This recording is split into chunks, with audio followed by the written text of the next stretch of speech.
This video is for educational and entertainment purposes only. We simply analyze the use of weapons and other props in movies from a historical and cinematic perspective. This content does not in any way promote violence or advocate the misuse of weapons. Viewer discretion is advised. Directed by Stephen Sommers, The Mummy Returns takes us back to 1933 Egypt, where Rick and Evelyn O'Connell face off against the resurrected Imhotep once again. But this time there's a new threat.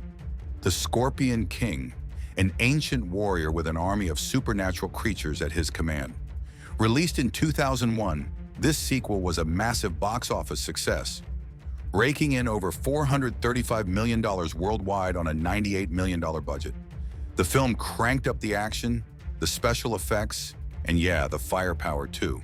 From World War I era bolt actions to classic revolvers and some serious submachine guns and automatic weapons, this movie is packed with period-appropriate weaponry that'll make any gun enthusiast sit up and pay attention. So let's dive in and break down the guns of The Mummy Returns. Rick's pistols in The Mummy Returns aren't just movie props. They're full-blown American legends. The Colt M1911A1 is one of the most iconic handguns ever made. And by the time the film's 1933 setting rolls around, it had already earned a fearsome reputation. Designed by John Browning, the M1911 series was adopted by the US military in 1911 and became beloved for two things: absolute reliability and the kind of .45 caliber stopping power that can drop a threat right now. After World War I, the original design got a handful of upgrades: better sights, a shorter trigger, and improved ergonomics, which became the M1911A1, the exact version Rick carries. These pistols went on to serve the US through World War II, Korea, and even Vietnam. So Rick packing them on an archaeological adventure feels downright conservative.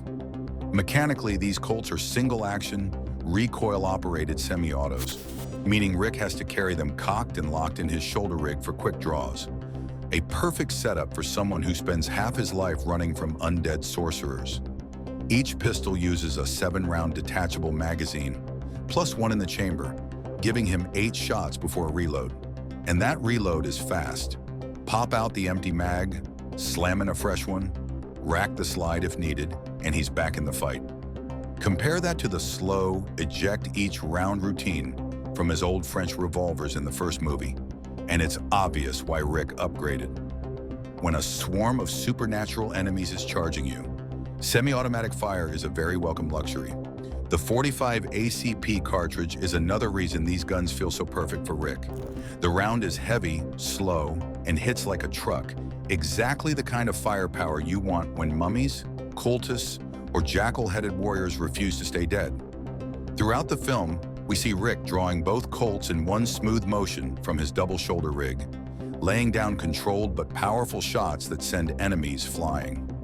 One great moment is during the museum fight, when Evelyn gets overwhelmed and Rick hands her one of his Colts without hesitation. Because these aren't just sidearms, they're his signature tools of survival. By the time the jungle chase and pyramid showdown roll in, the dual M1911A1s feel like an extension of Rick himself. Fast, dependable, and capable of putting ancient evil back where it belongs. Another classic sidearm that shows up in The Mummy Returns is the Webley Service revolver, seen holstered on British soldiers and carried by characters like Jacques and Spivey. On screen, the specific model is the Webley Mark IV, a long-barreled .455 caliber top-break revolver introduced in 1913.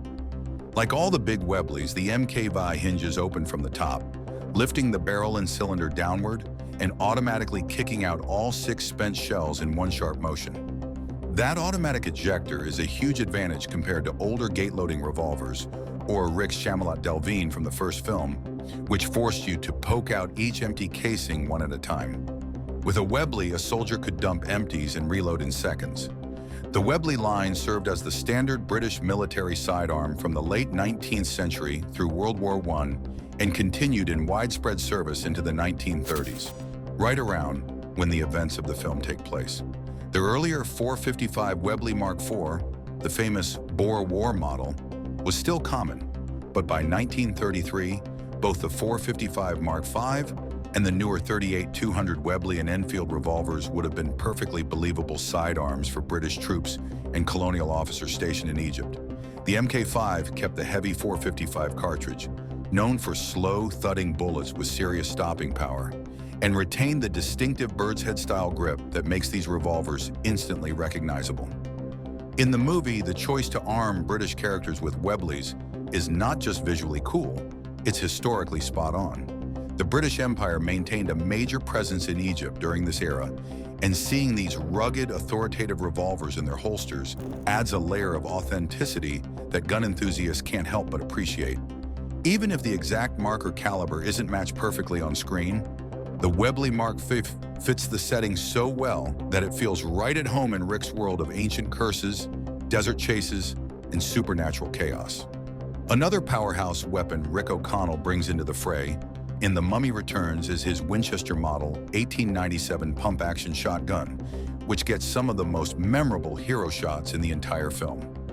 Designed by none other than John Moses Browning, the Model 1897 is a rugged 12-gauge workhorse that served everywhere from dusty frontier towns to the trenches of World War I. The version Rick carries is the exact same pattern, built to handle smokeless powder, running a sturdy exposed hammer pump action, and famous for its brutal effectiveness in close quarters combat. What really sets the 97 apart is its slam-fire capability. Unlike modern shotguns with disconnectors, the Model 1897 will keep firing as long as you hold the trigger and rack the pump, essentially letting Rick turn it into a rapid-fire cannon when things get desperate. In the film, we see him assemble the shotgun piece by piece, load the tube magazine, and then unleash devastating blasts against anything undead, cursed, or foolish enough to get within range. Each pump sends a fresh shell forward, and each shot hits like a freight train, which fits perfectly with how the 12-gauge buckshot from this era performed. The shotgun's appearance in the movie is fully screen accurate. Prop documentation, replicas, and the Internet Movie Firearms database all confirm Rick is using a Winchester Model 1897, and its presence makes total sense for the 1933 timeline. The gun was widely used by the U.S. military, trusted by adventurers, lawmen, and soldiers alike, and prized for its reliability and raw stopping power. In Rick's hands, it becomes more than just a firearm. It's a monster-slaying staple. Whether he's blasting through cultists in the forest or holding the line against supernatural threats, the old Winchester gives him the kind of close-range authority no ancient curse can shrug off. The Lee Enfield rifle. When we see British colonial forces and soldiers in the film, many of them are armed with Lee Enfield rifles, specifically what appears to be the short magazine Lee Enfield SMLE Mark III. This bolt-action rifle was the standard service weapon for British and Commonwealth forces for decades, and by 1933, it would have been the primary rifle you'd see in the hands of British troops stationed in Egypt. The Lee Enfield has a pretty fascinating history. It was first adopted by the British military in 1895, replacing the earlier Lee Metford rifle. The SMLE Mark III variant, which was introduced in 1907, became the most iconic version and saw extensive use in both world wars. What made the Lee Enfield special was its combination of reliability, accuracy, and rate of fire. The rifle chambers the .303 British cartridge and feeds from a detachable 10-round box magazine, though in practice, soldiers typically loaded it using stripper clips rather than swapping magazines. 10 rounds was actually a pretty generous capacity for a bolt-action rifle of that era. Most other military rifles like the German Mauser or American Springfield only held 5 rounds. One of the Lee Enfield's most praised features was its smooth, fast bolt action. The bolt throw was shorter than most other rifles, which meant a trained soldier could work the action incredibly quickly. British soldiers were expected to achieve a mad-minute rate of fire, 15 aimed shots in 60 seconds, and many could exceed that. Some expert riflemen could get off 30 or more rounds in a minute, which is absolutely insane for a bolt-action rifle. The rifle had an effective range of about 550 yards, though it could reach out much further in the hands of a skilled marksman. It was known for being rugged, reliable, and able to function in the harsh desert conditions of places like Egypt, which is exactly where we see it being used in the film. In The Mummy Returns, The Lee Enfield appears in the hands of British soldiers during several scenes, particularly when colonial forces are shown. It's another nice touch of historical accuracy that helps ground the film in its 1930s setting. Another iconic weapon that shows up throughout The Mummy Returns is the Lee Enfield rifle, specifically the short magazine Lee Enfield Mark III, the standard British military rifle of the early 20th century. Introduced in 1907 and carried through both World Wars, the SMLE was the backbone of British and Commonwealth forces. So seeing British colonial troops in 1933 Egypt armed with it is not only accurate, it's practically guaranteed. The rifle chambers the .303 British cartridge and feeds from a 10-round detachable magazine. But instead of swapping mags like a modern rifle, soldiers usually reloaded it with stripper clips, snapping in 5 rounds at a time with practiced speed. What really set the Lee Enfield apart was its famously fast and smooth bolt action. Skilled riflemen could fire 15 aimed shots per minute, known as the legendary Mad Minute, with expert marksmen pushing even higher rates. In the film, you see British troops and cultists cycling the bolt with quick, aggressive movements, which perfectly mirrors how the rifle was used in real life. Its effective range of around 500 meters, combined with rugged construction, made it reliable in harsh climates, including the blistering Egyptian desert where the movie's action takes place. The SMLE's presence in the film is entirely screen accurate. The Internet Movie Firearms database confirms the #1 Mark III and Mark III Star in the hands of British soldiers and followers of the cult. And the look of the rifles matches the real-world pattern down to the wood furniture and long barrel.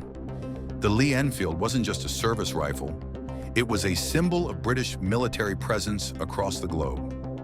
In The Mummy Returns, its appearance adds an extra layer of authenticity, grounding the supernatural chaos in the real weaponry of the era.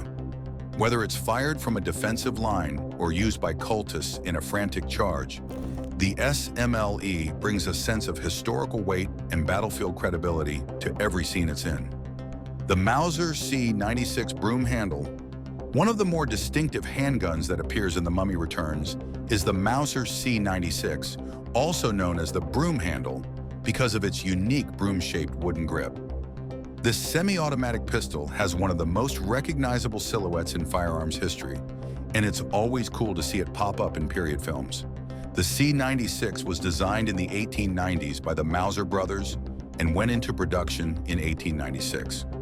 What made this pistol revolutionary for its time was its semi-automatic action and its high capacity. The gun features an internal box magazine that sits in front of the trigger guard, and it's loaded using stripper clips from the top. Most models held 10 rounds, though some variants could hold up to 20. The standard C96 chambered the 7.63 by 25mm Mauser cartridge, which was a pretty hot round for a pistol. It had excellent velocity and penetration, making it effective at longer ranges than most handguns. During World War I, the Germans actually contracted Mauser to produce a version chambered in 9mm parabellum to match the ammunition used in their Luger P08 pistols. These versions were marked with a large red 9 carved into the grip, and they're known as Red 9 models among collectors. One of the coolest features of the C96 is its detachable wooden stock that doubles as a holster case. You could attach this stock to the back of the grip, essentially turning the pistol into a small carbine. This made it much more stable and accurate at longer ranges, and it was a pretty ingenious design for the era. The C96 saw service with military forces around the world, though it was never officially adopted as a standard sidearm by the German military.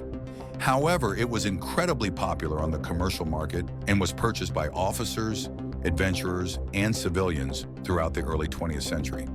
It saw extensive use in China, where it became known as the box cannon, and it was used by various factions during the Chinese Civil War. In The Mummy Returns, the Mauser C96 appears in the hands of several characters, adding to the international flavor of the weapons used in the film.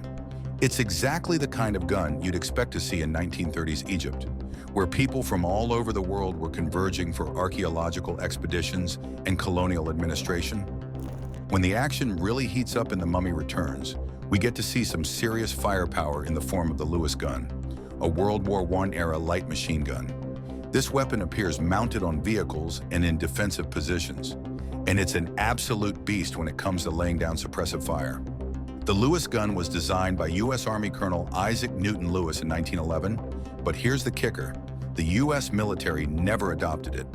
This was largely due to a personal grudge between Lewis and General William Crozier, who was the U.S. Army's chief of ordnance at the time. Crozier apparently hated Lewis so much that he refused to adopt the gun, even though it was clearly superior to many alternatives. Frustrated with the U.S. military's rejection, Lewis took his design to Europe, where the British and Belgians immediately recognized its potential. The British Army adopted it in 1914, just in time for World War I, and it quickly became one of the most effective light machine guns of the war. The Lewis gun has two very distinctive features that make it instantly recognizable. First, there's the top-mounted pan magazine, which gives it that unique profile. These magazines came in two sizes, a 47-round version for infantry use and a larger 97-round version primarily used on aircraft. Second, there's the aluminum barrel shroud that surrounds the barrel. This wasn't just for looks, it actually helped cool the barrel by drawing air through as the gun fired. The gun chambers the .303 British cartridge, the same round used in the Lee Enfield rifle, which made logistics easier for British forces. It has a rate of fire between 500 and 600 rounds per minute, which is pretty impressive for a weapon of that era. One interesting quirk is that the Lewis gun doesn't have a fire selector. It only fires in full auto. If you pull the trigger, you're committing to automatic fire. The Lewis gun was used extensively in World War I, both on the ground and mounted on aircraft. It was reliable, relatively lightweight for a machine gun at about 28 pounds, and it could be operated by a single soldier if necessary, though it was typically used with a two-man crew. In The Mummy Returns, we see the Lewis gun being used during some of the larger battle sequences, particularly when defending against waves of Anubis warriors. It's the kind of heavy firepower you need when you're facing down a supernatural army. And seeing that distinctive pan magazine and barrel shroud on screen is always a treat for firearms enthusiasts. One of the things that really stands out about The Mummy Returns is the attention to detail when it comes to the firearms. The production team clearly did their homework, making sure that the weapons used in the film were appropriate for the 1933 setting. You're not going to see any modern tactical gear or anachronistic weapons that would break the immersion. The mix of American, British, and European firearms reflects the international nature of 1930s Egypt, where colonial powers, adventurers, and treasure hunters from around the world were all converging. Rick O'Connell, being an American, carries American weapons like the Colt 1911 and Winchester 1897. British colonial forces carry Lee Enfield rifles and Webley revolvers. And various other characters carry weapons that would have been available on the international market at the time, like the Mauser C96. The film also does a good job of showing the limitations of these weapons. Unlike modern action movies where heroes have seemingly unlimited ammunition, we actually see characters reloading their weapons throughout the film. Rick has to manually eject spent cartridges from his revolvers. The shotgun needs to be pumped between shots. The bolt-action rifles require the shooter to work the bolt to chamber a new round. These little details add authenticity and help ground the action in reality, even when the characters are fighting mummies and supernatural creatures. What's really cool about The Mummy Returns is how the weapons become part of the characters' identities. Rick O'Connell's guns are as much a part of his character as his leather jacket and fedora. When you see those guns, you immediately think of Rick, and that's good character design. The choice of weapons also tells us something about the characters. Rick's preference for American firearms like the Colt gun reflects his background and personality. He's practical, straightforward, and favors weapons that are reliable and pack a punch. The British soldiers carry Lee Enfields and Webleys, which immediately identifies them as colonial forces. Even the choice of having various characters carry different weapons helps establish the international, adventurous setting of 1930s Egypt. The Mummy Returns delivers on every level when it comes to action-adventure entertainment. And a big part of that is the authentic, period-appropriate weaponry used throughout the film. From Rick O'Connell's iconic dual revolvers to the heavy machine guns used in the climactic battles, every weapon serves both the story and the historical setting. What makes these firearms so fascinating is that they're not just props. They're real pieces of history. The Colt 1911, the Lee Enfield, the Lewis gun, these weapons all played significant roles in real-world conflicts and shaped the course of history. Seeing them used in a film set in the 1930s gives us a window into what that era was really like, at least from a firearms perspective. The production team's commitment to historical accuracy, combined with the exciting action sequences, makes The Mummy Returns a treat for both casual viewers and firearms enthusiasts. Whether you're watching for the adventure, the special effects, or just to see some classic guns in action, this movie delivers. So there you have it, The Guns of The Mummy Returns. From revolvers to rifles to machine guns, this film is packed with historical firepower that helps bring the 1930s adventure to life. If you enjoyed this breakdown, make sure to hit that like button and subscribe for more content like this. Drop a comment below and let me know what your favorite weapon from the film was, or if there's another movie you'd like to see covered. Thanks for watching, and I'll see you in the next one.